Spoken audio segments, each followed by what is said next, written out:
ቻይና በነገው የሻንግሪላ ውይይት መድረክ ላይ መከላከያ ሚኒስትሯን እንደማትልክ ታወቀ።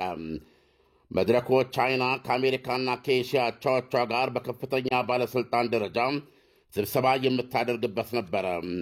ቻይና በምትኩ በህዝባዊ አርነት ሰራዊቷ የብሔራዊ መከላከያ ዩኒቨርሲቲ ልዑካን ቡድን እንደምትወከል ዛሬ አስታውቃለች።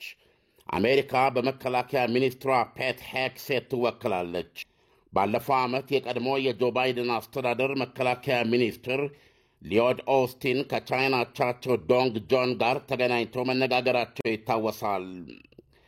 ቻይና መከላከያ ሚኒስትሯን ወደ መድረኩ ላለመላክ ስትወስን በ5 ዓመት ጊዜ ውስጥ ለመጀመሪያ ጊዜዋ ነው።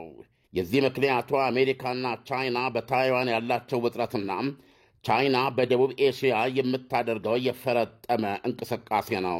ከጥቂት ሳምንታት ወዲህ በመካከላቸው የነበረውን የታሪፍ ምጣኔ በእጅጉ ያወረደ እርምጃ በመውሰድ የኢኮኖሚ ግጭታቸውን ቢያስወግዱም አሜሪካ ከትናንት በስቲያ ሮብ የወሰደቻቸው 2 እርምጃዎች ውጥረቱን እንደገና አገርሽተውታል።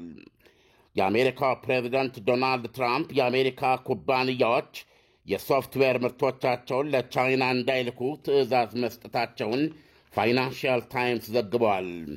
ፋይናንሻል ታይምስ እንደዘገበው ሶፍትዌር አምራቾቹ የአሜሪካ ኩባንያዎች ካዴንስ፣ ሲኖፕሲስ እና ሲመንስ ኢዲኤም ትዕዛዙ የደረሳቸው ከንግድ ሚኒስቴር በተጻፈ ደብዳቤ ነው።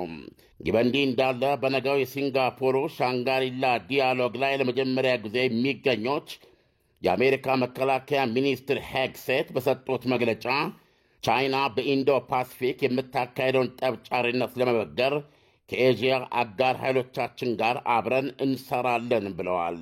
ዛሬ ጠዋት ሲንጋፖር ውስጥ የአሜሪካ ባህር ኃይል የጦር መርከብ ላይ ሆነው በሰጡት መግለጫ በዚህ በኢንዶ ቻይና ለሚገኙ ለአጋሮቻችንና ሸሪኮቻችን ሁሉ ሄይ አሜሪካ እዚህ ናት፣ ወደ የትም አትሄድም፣ ሊጎዱን የሚፈልጉ ባላጋራዎቻችንን ልናቅብ እዚህ ነን ያለነው ብለዋል።